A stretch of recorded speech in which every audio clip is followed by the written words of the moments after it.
To poles are standing on a horizontal ground are height 5 and 10 metre, ठीक है। एक 10 metre का है और एक 5 मीटर का है, ठीक है, respectively. The line joining there top makes an angle 50 degree. अगर टॉप को ज्वाइन करते हैं तो एंगल 15 डिग्री का बनता है, ये हो गया, ठीक है।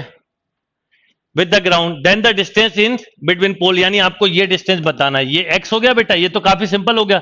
अच्छा, ये पूरी लाइन 10 थी तो ये बची 5, तो आप क्या कर सकते हो, आप 10 15 ले लो, तो 10 15 इक्वल टू 5 अपॉन x, या x पूछा तो 5 कॉट भी ले सकते थे डायरेक्टली। अब 10 15 की वैल्यू किससे निकालोगे, 45 माइनस 30, याद हो तो ठीक, नहीं तो कोई बात नहीं, √3 - 1 अपॉन √3 + 1 रख दो यहां पर। तो 5 इंटू √3 + 1 अपॉन √3 - 1, ऑब्वियसली रेशनलाइज किया होगा तो रेशनलाइज कर दो, तो 5 इंटू √3 + 1 का होल स्क्वायर अपॉन 3 - 1 2। तो 5/2 के साथ देखो कौन सा आंसर है ये, नहीं 5/2 के साथ जब इसको सॉल्व करोगे तो क्या आएगा, 4 + 2 √3, तो 5 इंटू 2 + √3 है, 5 इंटू 2 + √3, this is the right answer. देखिए, the number of solution of the equation 1+, और आप लोग बिल्कुल ईमानदारी से ये असेस करिए कि किन क्वेश्चन को आप कितना टाइम देते हो। ये जेई में आया हुआ क्वेश्चन ही है ना, देखो बहुत लॉजिकल क्वेश्चन है, बहुत सिंपल। आप बताइए इसकी मिनिमम वैल्यू 0 से 1 होगी, कुछ भी कर लो। अच्छा, इसकी वैल्यू भी 0 से 1 होगी।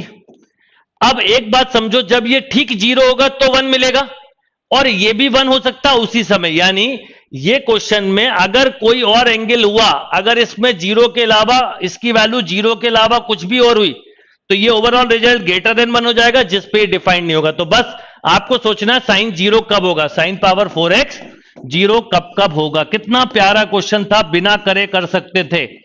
अब आपको पता है, एक 0 पर, एक पाई पर, एक 2 पाई पर, एक माइनस पाई पे, एक -2 पाई पे, यानी 1 2 3 4 5 इसके ऐसे सॉल्यूशन है जो करेक्ट है, बिना सॉल्व करे आंसर दिया जा सकता था।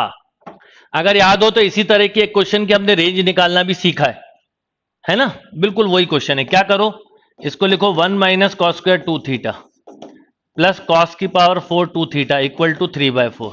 ध्यान देना, 1 - cos² 2 थीटा कॉमन लिया, तो 1 - cos² 2 थीटा ही बचा, ठीक है, यही बचा ना।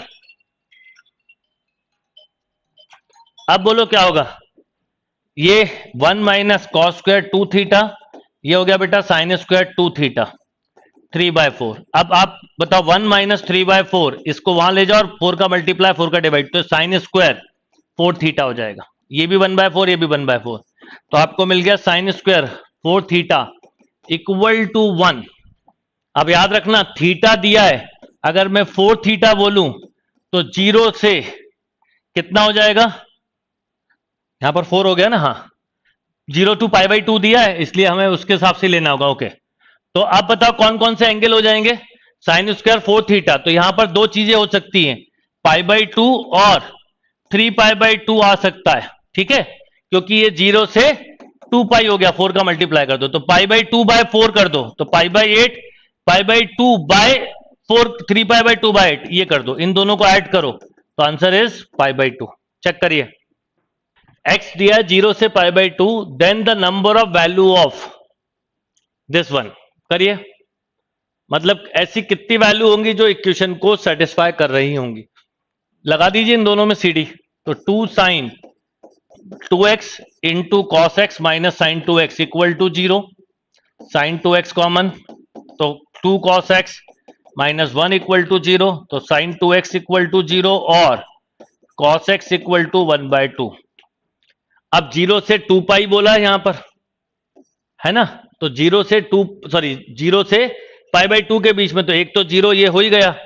अच्छा, यहां पर आप क्योंकि 2 का यहां पर 1/2 बोला है, तो कितना हो जाएगा π/3, तो कितनी आ जाएंगी value 2। 2 is a right answer, yes. 5 times of tan² x minus cos² x equal to 2 cos 2x plus 9, then the value of cos 4x। 5 tan² x को लिख सकते हो sin² x upon cos² x minus, सबको हम एक काम करते हैं, अब इसको ये भी लिख सकते थे 1 माइनस कॉस 2x अपॉन 2 से 2 कैंसिल, और इसको लिख सकते थे 1 plus cos 2x upon 2 equal to 2 cos 2x plus 9। एक काम करो बेटा, इतना ना लिखना हो तो कॉस 2x को मान लो y, तो ये कुछ ऐसा हो गया 5 times of 1 minus y upon 1 plus y minus 1 plus y upon 2 equal to 2y plus 9। अब इसको सॉल्व करो, सॉल्व करोगे तो y मिल जाएगा। cos 4x पूछा है, cos 4x होगा 2 cos स्क्वायर 2x माइनस 1 यानी 2y स्क्वायर माइनस 1। तो y की जो वैल्यू निकलेगी वो वहां पुट कर देना आएगा, पर ये क्वेश्चन टाइम ले लेगा। चाहे तो आप इस क्वेश्चन को स्किप कर सकते थे क्योंकि कोई एंगल सोचने पे आप नहीं लगा पाते। नोट कर लीजिए, 9th का आंसर हाँ डी है, 9 का आंसर टी है। Let n be an odd integer, मतलब n ऑड है, इसको आप वैल्यू लेके भी कर सकते हो। Sine n theta equal to, ठीक है, तो अगर n की वैल्यू मान लो 1 ले लू मैं, तो ये साइन थीटा हुआ, यहां पर होगा r इक्वल टू 0 टू 1 बी आर साइन पावर बेटा r थीटा। अब 0 लोगे तो मिलेगा b0, 1 लोगे तो b1 साइन थीटा। तो एक बात तो डिसाइड हो गई, b0 की वैल्यू 0 है। अब इनमें ये दोनों खत्म, और 1 रखने पे 1 कौन दे रहा है, यही दे रहा है, तो यही करेक्ट आंसर है। अगर दो आंसर मैच कर रहे होते तो हम, मतलब ये दो अगर होते तो हम n की वैल्यू बढ़ा लेते। ओके।